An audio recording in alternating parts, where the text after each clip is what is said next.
It's the presentation of the Mike Cohen Good Guy Award, or something that we call the Big Gavel. So you can see what the award looks like. It's a little different than most. It's also a special award given out by the Met basketball writers to an individual, male or female, who the media considers a truly good guy. It can be given to anyone involved in college basketball.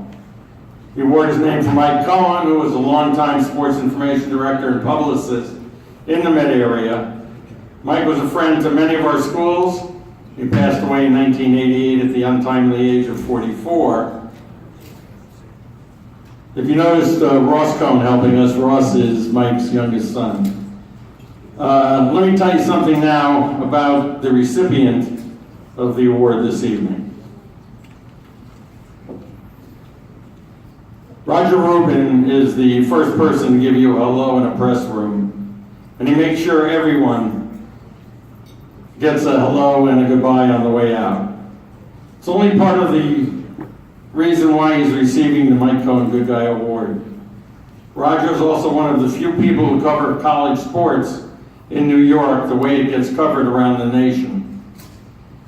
Roger Rubin looks beyond the obvious in athletes, always trying to find out what makes players think the way they do and why something happened instead of just rehashing old news.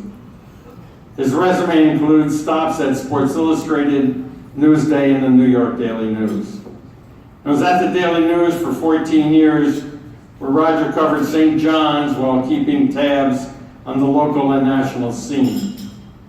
From the time a player showed up as a freshman at St. John's until he left, he knew Roger was going to be straight with him and treat him the way a student athlete deserves. At the Daily News, Roger, who is a graduate of Columbia, by the way, was nominated several times for AP Sports Editors National Writing Awards, and he won 2 of them along the way.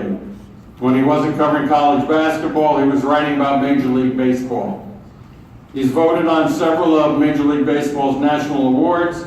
He's also a Hall of Fame voter, and he wrote a book, The Great New York Sports Debate. Most recently, Roger's work is again being seen in Newsday, the New York Post, and on ESPN.com. Ladies and gentlemen, our 2017 Mike Cohen Good Guy Award winner. It's my pleasure, Roger Rubin.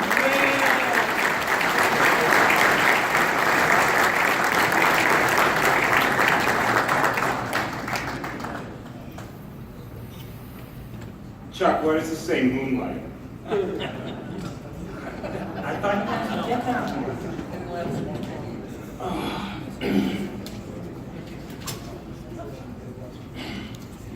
Ladies and gentlemen, award winners, players and coaches, let me just take a moment to salute Distinguished Service Award winners Jim Sheehan and Terry Wansart. Both have been pillars in our community for a long time, and are examples that should be followed. I was genuinely touched when Chuck called to tell me I'd be receiving this award. There have been some very important people in our community who have received it, including coaches Lou Carnesecca and PJ Carlissimo, television anchor Bruce Beck, one of my favorite people and the most influential college basketball writer in the country, Jim O'Connell. I wasn't born in New York, but I was always told there were a million stories in the city, and I found that among you. Some of you have overcome great odds to get where you are. Some of you have done great things off the court while simultaneously playing. You have performed great feats. You have picked yourselves up after suffering setbacks on and off the court. Your stories are great ones. I've covered 16 Division I NCAA tournaments and 14 Final Fours, and so I've gotten to tell some pretty good stories. But I want you to know that though more people saw those games, some of your stories have been just as interesting. Yes, I saw Mario Chalmers force overtime as Kansas came back on Memphis to win a national title in overtime. But I also saw the 1994 NYU men's basketball team win the Division III national championship and then lose it when a shot after the buzzer was counted by the game officials.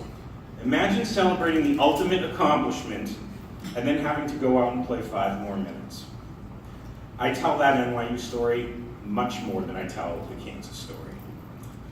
I'm very appreciative of this recognition, but you should all know that this organization is about you. The players, the coaches, the programs. I've been doing this for more than 2 decades, and I've seen the effort you guys put forth. Being a college basketball player comes with a lot of responsibility, some that other people don't see. You have the opportunity to be heroes on your campuses and become campus icons, but you also have a workload that is like being a full-time student and working a full-time job. That's not easy, and it has always been the reason that I've tried to recognize you with my work. I see a great future for our area college basketball scene. Seton Hall has again become a very strong program. I sense that with Chris Mullen leading St. John's now, the Red Storm is going to turn the corner, and when they are both good, the excitement about all of college basketball in the area grows. And second, there is technology that will make your teams more available to your fan bases. More and more colleges have their games streamed. Social media could help spread the word. Just as some high school blue chipper becomes a sensation on YouTube, why not someone from Ramapo or St. Thomas Aquinas or Queens College? I'm looking forward to those days, and I want to thank all of you for letting me tell your stories over the years, and I look forward to telling more of them. Thanks very much.